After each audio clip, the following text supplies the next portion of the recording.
Deus Todo-Poderoso é o chefe desta nação.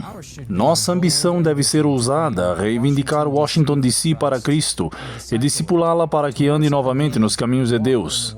Esse foi um clipe que vimos na parte 2 desta série e espero que você esteja assistindo a eles na ordem. De qualquer forma, em resumo, esse clipe diz muito. Quero que vocês deem uma olhada no nome do vídeo. Quero dizer, realmente olhem para ele e absorvam, porque há muita coisa ali que precisamos descompactar para entender o passado, o presente e o futuro da lei dominical. O vídeo, como vocês podem ver, é intitulado Fazer Washington Cristão Novamente. E fala sobre o desejo entre esses cristãos de essencialmente encenar um golpe no governo. Mas esse golpe não é como os golpes militares que vimos acontecer ao redor do mundo. Não é um golpe que ocorre em um nível físico, mas sim um que eles acreditam que começa no reino espiritual e continua na sociedade. Ao contrário dos golpes que vimos, em que as pessoas tentam derrubar o governo em nome de um líder mundial, o golpe deles é feito em nome do Senhor. Eles acreditam que este é o país de Deus e ninguém vai tirá-lo deles. Escutem, esta é a nação de Deus e ninguém vai tirá-la dele. Isso mesmo, o Deus Todo-Poderoso é o chefe desta nação. Eles acreditam que têm um mandato para promover a vontade de Deus por meio do governo. Eles acreditam que têm um mandato, ou, ouso dizer, um mandato de 7 montanhas.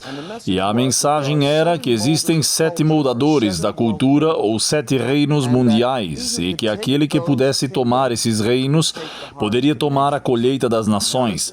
Agora, essa ilustração é a maneira como eu vejo isso. Eu vejo desta forma.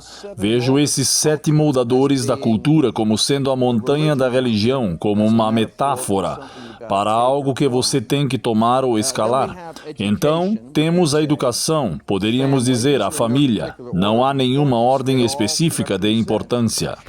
Todos eles representam as forças que moldam as sociedades e as nações, governo, mídia, arte, que é a montanha do entretenimento e negócios, que é onde temos a montanha da economia acontecendo também. Agora, esses 7 campos de influência são muito poderosos. Tão poderosos de fato que aquele que ocupa o topo dessas montanhas pode literalmente moldar a agenda que forma as nações. Eles acreditam que têm o mandato de conquistar todas as facetas da sociedade para que Deus possa reinar nesta terra. Em outras palavras, eles querem ajudar Deus para que Ele possa governar. Como vimos no último episódio, essa mentalidade vem crescendo há mais de um século. E hoje vamos descobrir como isso começou e para onde está indo.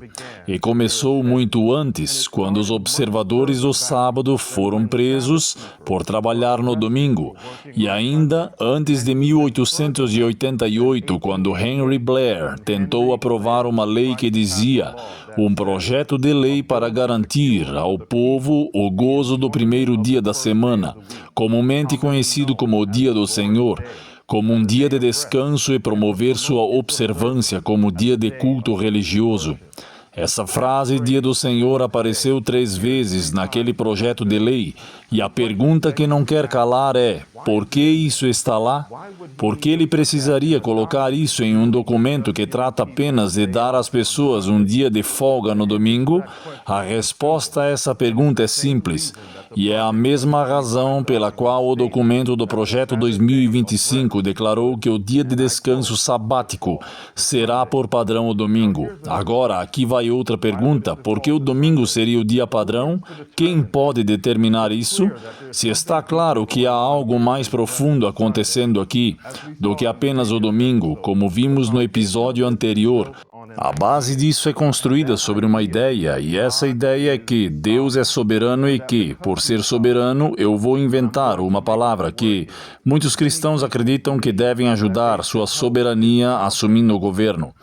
Mas, para realmente entender onde essa pressão pela legislação dominical começou, temos que voltar muito antes de 1888. de volta ao momento em que o descanso religioso foi incorporado pela primeira vez à lei civil. Venham comigo mais para trás no tempo, de volta ao século IV. Era uma época de turbulência na sociedade, assim como as profecias de Daniel 7, 8 e 11 previram o quarto reino, conhecido como Império Romano, ou como alguns gostam de chamá-lo, o Império Romano Padrão, estava em sério declínio. Os imperadores estavam tentando manter a sociedade unida e parte disso incluía tentar colocar todos na mesma sintonia em relação à adoração aos deuses. Estou falando dos deuses pagãos. Como resultado, os cristãos foram escolhidos. E como previsto nas profecias contidas no capítulo 2 de Apocalipse, uma perseguição cruel de 10 anos havia irrompido. O imperador Diocleciano havia instituído mais um ciclo de perseguições que ocorreram intermitentemente por mais de 300 anos, e os cristãos estavam se cansando de ser o flagelo da sociedade. Muitos estavam desistindo de sua fé, e então algo aconteceu. E bem como Mariah Carey disse em uma de suas canções mais famosas para eles, um herói apareceu e seu nome era Constantino. Em pouco tempo, Constantino passaria por uma suposta conversão e começaria a conquistar sobre o emblema da cruz e em nome do Senhor. Sua ascensão ao poder essencialmente poria fim à perseguição aos cristãos e à condição de cidadãos de segunda classe. Foi então que o cristianismo começaria sua ascensão, substituindo as relações pagãs e se tornando a religião oficial do Império Romano. E os efeitos colaterais do que aconteceu ainda são sentidos hoje. Constantino aprovaria a primeira lei dominical da história. E como tenho certeza de que você sabe, não seria a última. O fato é que muitos observadores do sábado, incluindo muitos adventistas do sétimo dia, sempre pensaram que essa mudança era Constantino mudando o sábado. E embora haja alguma verdade nisso, não é a história completa. Constantino não mudou o sábado, mas ele legislou um dia de descanso, porque viu que muitos cristãos já estavam tomando o domingo como dia de descanso, violando o quarto mandamento. Devo acrescentar, o que Constantino fez foi semelhante ao que encontramos no documento do Projeto 2025. O que ele fez foi semelhante ao que o Wilbur Craft tentou fazer e o que o Papa Leão XIII tentou fazer. Essencialmente, Constantino havia aprovado uma lei trabalhista, que obviamente tinha conexões religiosas. A lei de Constantino exigia a cessação do trabalho, vocês sabem, semelhante ao mandamento do sábado. E ele declarou que todos os juízes, municípios e todas as ocupações comerciais descansavam no venerável dia do sol. Isso é algo novo naquela época, um dia de descanso para pagãos e cristãos, um dia para alguma comunhão, um dia que talvez pudesse unir a sociedade e, por extensão, o império, um dia que talvez pudesse tornar Roma grande novamente. Dica. E não só eu que acredito na dica. Uma dica, dê uma olhada neste clipe que discute a transformação do domingo em dia de descanso na Europa. E prestem bastante atenção ao que essa mulher tem a dizer. Em nosso mundo acelerado, cheio de prazos, responsabilidades, reuniões e o constante movimento da tecnologia, é fácil ignorar o que é importante na vida e a importância de fazer uma pausa coletivamente. O imperador romano Constantino já reconheceu a importância especial de um dia de folga comum e introduziu o domingo sem trabalho, para proteger o domingo como um dia de folga comum, especialmente importante para a nossa sociedade e para a coerção social. Ela disse isso, não eu. Claramente, a conexão está sendo feita com Constantino em relação à legislação de um dia de descanso. E não é um adventista que está fazendo essa conexão, como algumas pessoas são rápidas em dizer. É apenas uma pessoa comum que consegue dar uma olhada imparcial na história e ver o impacto que Constantino teve. E a propósito, também é importante notar que essa não é a primeira pessoa a fazer uma conexão com Constantino como discutimos em um vídeo recente. Aqui está outro clipe de um cristão fazendo a conexão com Constantino. Você me lembra o grande imperador romano Constantino, o Grande. É uma grande honra para mim presentear você com esta cruz sagrada. Obrigado. Esta cruz é o símbolo que levou este grande imperador romano, Constantino, à vitória. Agora, só para deixar claro, como eu digo em todos os meus vídeos, não se trata de Donald Trump. Trump é simplesmente um substituto que os cristãos estão usando para impulsionar a sua agenda.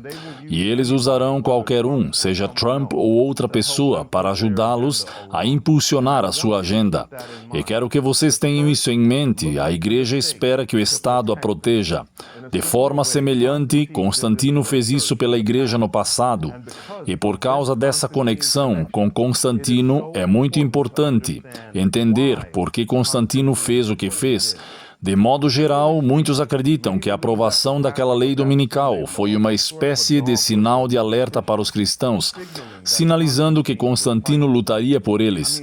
Quero dizer, obviamente, a história nos diz que ele já estava lutando sob a bandeira da cruz e agora afirmava ser cristão. E muitos cristãos ouviram o sinal e alto claro. Com o tempo, os líderes cristãos começaram a responder a esse sinal. Eles viam em Constantino o que acreditavam ser um precursor do triunfo final do cristianismo.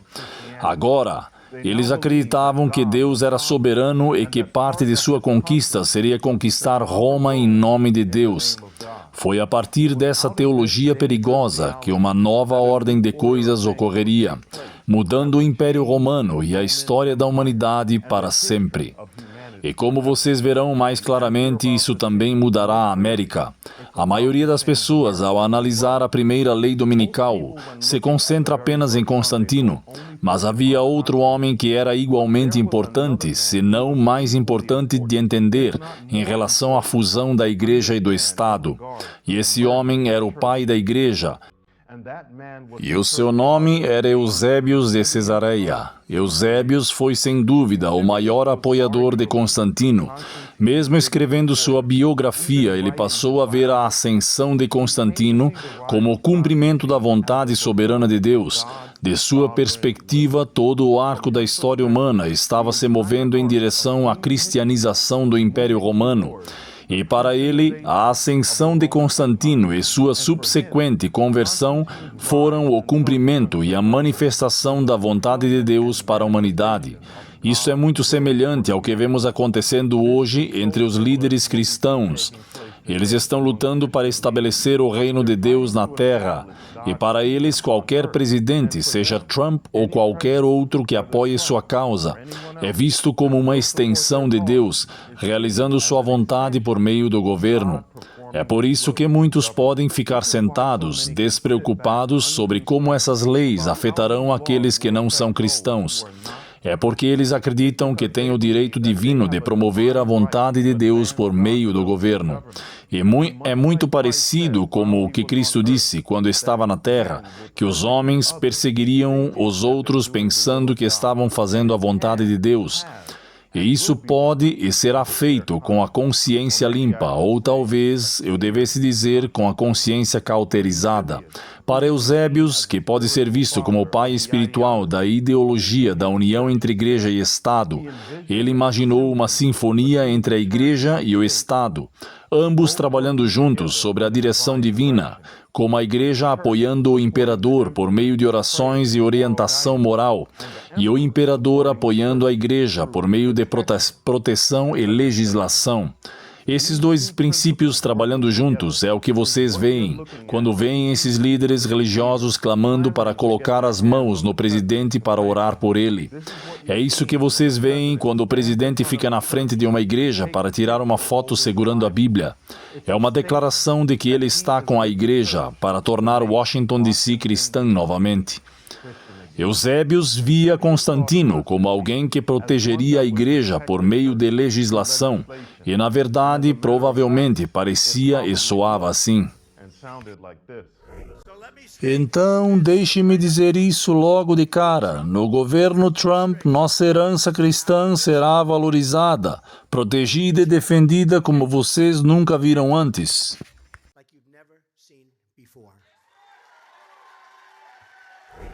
As leis trabalhistas que Constantino promoveu e a teologia que promoveu se combinaram para criar uma centelha no Império Romano, que levaria à união da Igreja e do Estado. A união foi profetizada com as imagens contidas no capítulo 2 de Apocalipse, com a Igreja sendo caracterizada como uma prostituta que comete fornicação com os reis da terra. E também, novamente, no capítulo 17 de Apocalipse, que usa o símbolo de uma prostituta montada em uma besta, enfatizando o controle que a Igreja teria sobre o Estado. Quero fazer uma pausa aqui por um momento para voltar ao futuro e mostrar a vocês algo que aconteceu quando o Papa recente, o Papa Leão XIV, foi eleito. Pouco depois de sua eleição, o vice-presidente J.D. Vance se encontrou com o novo Papa e lhe deu um presente especial. Na verdade, vocês podem ver vários presentes nesta mesa. No entanto, não é na camisa do Chicago Bulls que quero que vocês se concentrem. Na verdade, é no livro. Este livro foi um livro muito especial, escrito por uma figura muito importante. Vocês precisam entender que, enquanto juntamos todas essas peças sobre as dores do parto, o livro se chama Cidade de Deus. E eu não sou o único que notou este livro.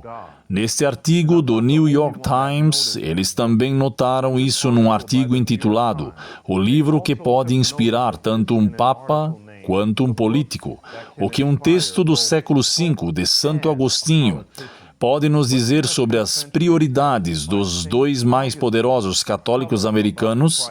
Este artigo continua fazendo as seguintes declarações sobre este livro.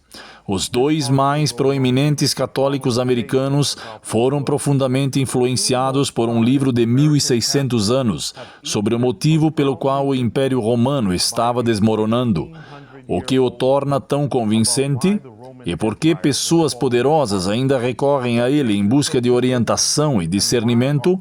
Leão é provavelmente a última pessoa que precisaria de uma introdução.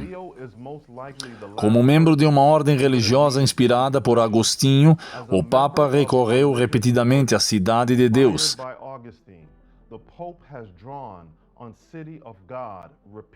A Cidade de Deus está ao lado de obras clássicas como a República de Platão e a Política de Aristóteles. Os estudiosos afirmam que ela ficou atrás apenas da Bíblia em influência durante a Idade Média. O que foi declarado naquele artigo diz muito. E precisamos entender quem é Agostinho e por quê. Caso você não saiba, o Papa Leão XIV vem da ordem agostiniana dentro do catolicismo. E como vocês verão, sua teologia, juntamente com a teologia de Leão XIII e a teologia de homens e mulheres cristãos, que buscam legislar sobre o descanso dominical, derivam deste homem Agostinho. Foi um proeminente pai da Igreja, que, como eu disse, escreveu esta obra, A Cidade de Deus. Embora não possamos entrar em detalhes completos sobre esta obra, basta dizer que ela foi escrita em resposta à acusação de que o cristianismo foi responsável pela queda do Império Romano. Nesta obra, ele argumenta que não foi culpa da Igreja, mas sim que Roma caiu, porque era corrupta e ímpia, e que para realmente ter uma grande nação, é melhor que a nação seja guiada por líderes que pratiquem a justiça, com base nos princípios encontrados na Palavra de Deus. E sim, embora isso pareça bom em princípio, infelizmente a humanidade sempre leva as coisas mais longe do que Deus as leva, levando em última análise à coerção e à força em nome de Deus. Agostinho acreditava que havia duas cidades metafóricas, a cidade de Deus, que é o reino celestial, e a cidade dos homens, caracterizada pelos reinos terrenos. Esses dois reinos devem necessariamente existir juntos, com o Estado não interferindo na Igreja, e sendo o Estado responsável por manter a ordem e a paz. O que parece uma coisa boa, mas, como eu disse, nunca para por aí. Agostinho também acreditava que a Igreja deveria ser protegida pelo Estado. E esses são os mesmos sentimentos que o Papa Leão XIII expressou em sua encíclica Dia da Imortalidade, ao fazer referência à cidade de Deus e à cidade do homem nesta encíclica, e apresentar um caso que soou mais ou menos assim. Da mesma forma, é pecado o Estado não se importar com a religião como algo além de seu escopo, ou sem benefício prático, pois somos absolutamente obrigados a adorar a Deus da maneira que Ele demonstrou ser sua vontade.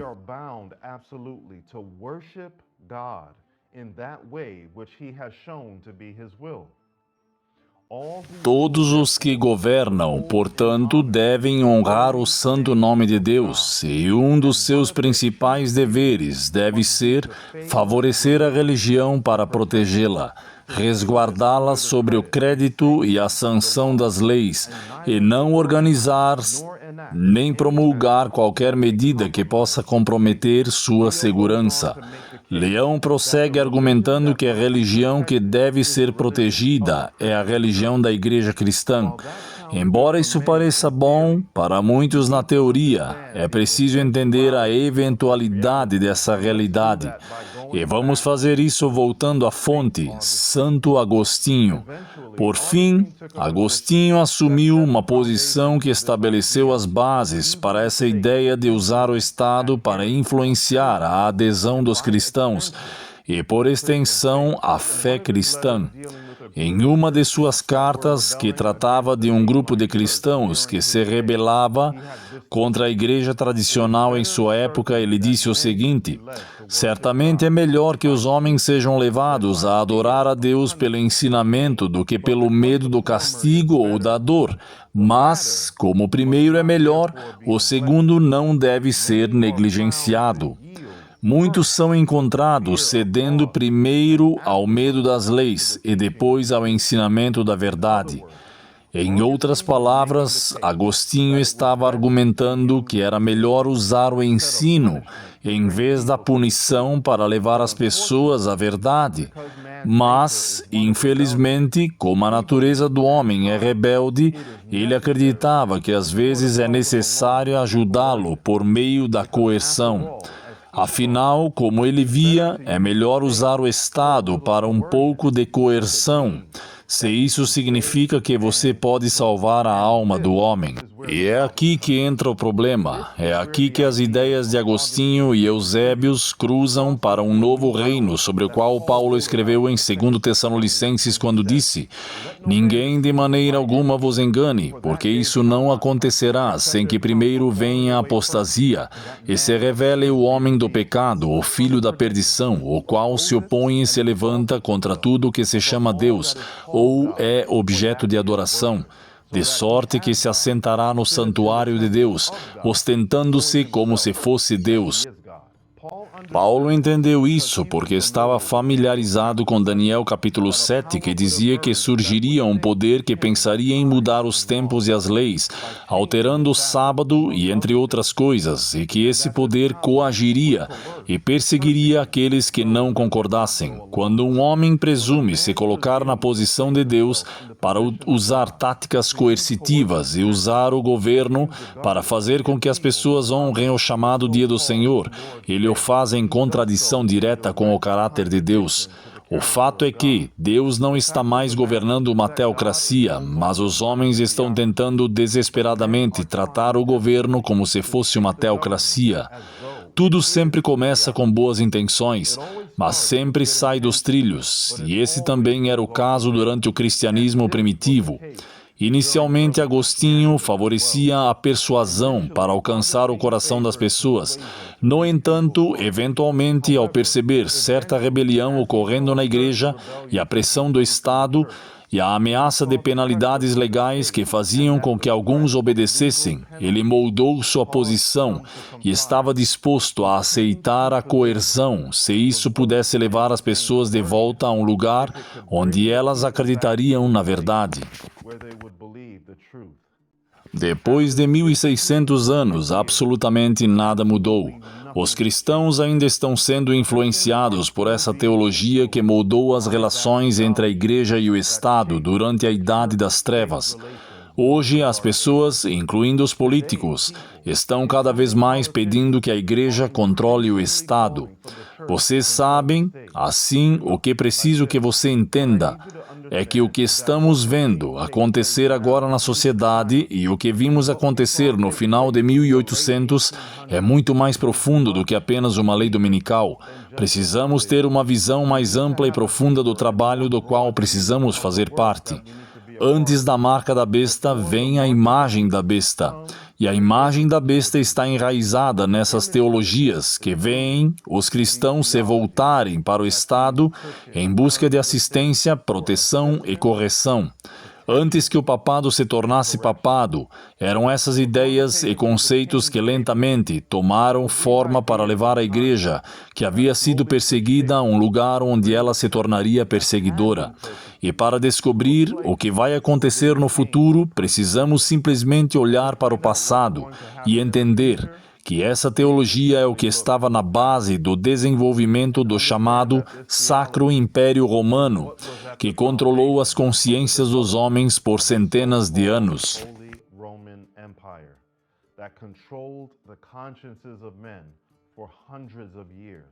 A imagem será formada exatamente da mesma maneira. É por isso que precisamos de mais homens e mulheres que vejam os perigos das conotações e subtons religiosos se infiltrando na pressão para tornar Washington D.C. cristã novamente. No livro O Grande Conflito, essa conexão é claramente feita na seguinte declaração: quando a igreja primitiva se corrompeu ao se afastar da simplicidade do Evangelho e aceitar os direitos e costumes pagãos, ela perdeu o Espírito e o poder de Deus. E para controlar as consciências do povo, ela buscou o poder do poder secular.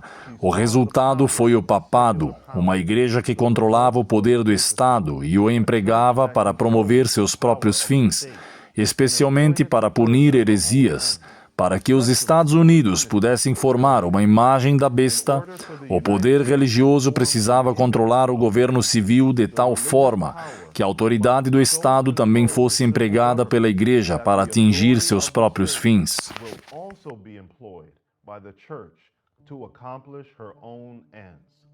Este é o projeto da lei dominical.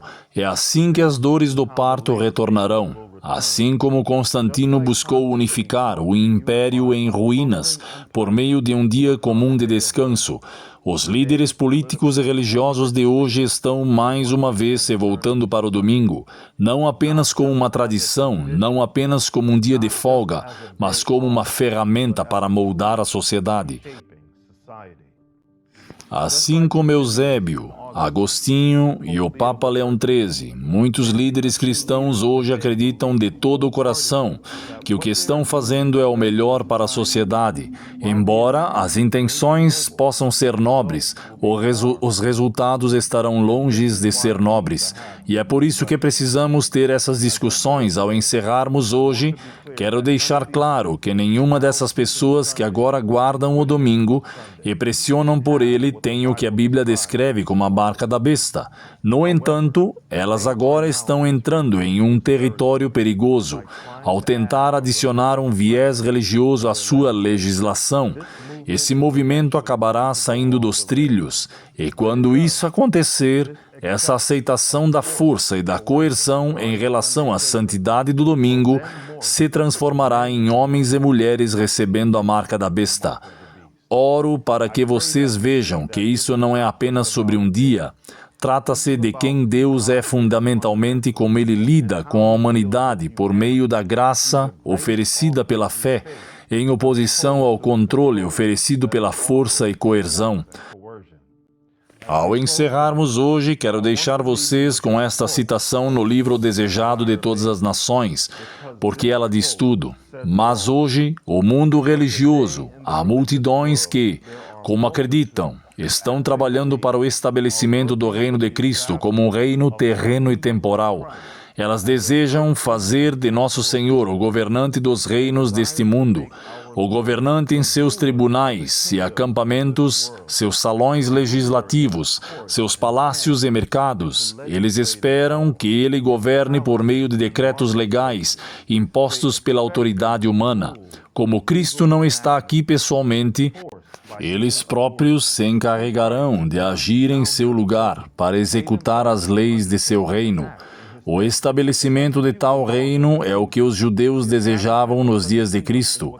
Eles teriam recebido Jesus se eles estivessem dispostos a estabelecer um reino temporal para impor o que eles consideravam as leis de Deus e torná-los os expositores de sua vontade e os agentes de sua autoridade.